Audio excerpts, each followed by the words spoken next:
Les prophètes ne sont pas une catégorie particulière de personnes. Ce n'est pas un corps constitué à part, ayant une responsabilité officielle. Non, ce n'est pas ça, être un prophète. Être prophète, c'est être véritablement les yeux du corps.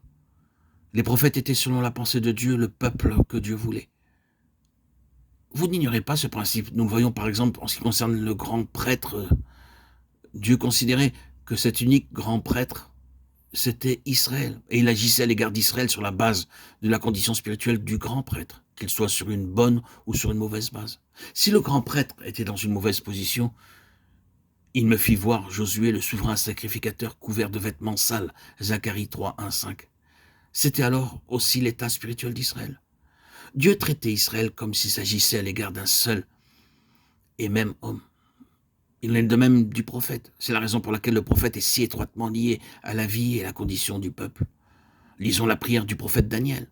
Personnellement, il n'était coupable de rien. Personnellement, il n'avait pas péché comme la nation avait pu pécher. Mais il a pris tout cela sur lui-même et en a parlé comme s'il en était responsable, comme s'il était le premier des pécheurs. Ces hommes ont été introduits dans cela. Il y avait une telle unité entre les prophètes et le peuple dans leurs conditions, dans l'expérience, dans les mêmes souffrances, que jamais ils ne se considéraient comme des officiels en dehors de tout cela. Et pouvant en parler d'un point de vue extérieur, non, ils étaient solidaires de leur état spirituel.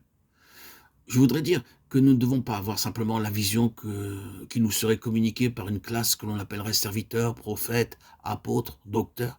Ils sont là pour nous éveiller, pour nous montrer comment nous devons être devant Dieu, nous secouer en disant « Regardez ceci, c'est ce que vous devez être ».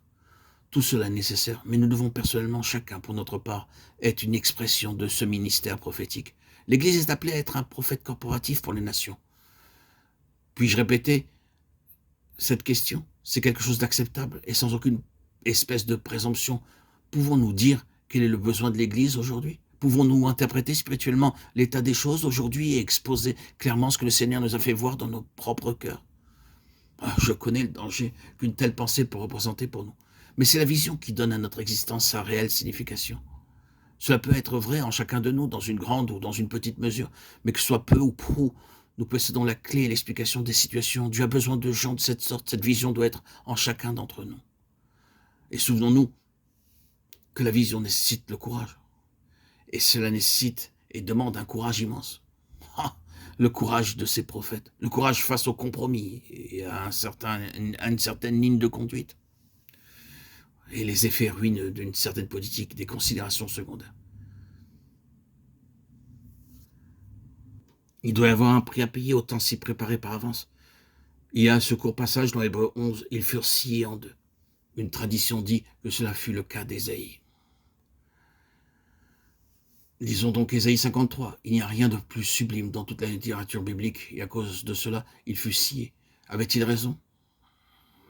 Bien alors, nous demeurons aujourd'hui sur la même base, celle de sa justice. Mais le malin n'aime pas cela, c'est pourquoi Ésaïe fut scié en deux. Il y a de très grandes valeurs qui découlent de la vision et d'un complet abandon à la vision, mais il y a aussi un grand prix à payer, un très grand prix à payer.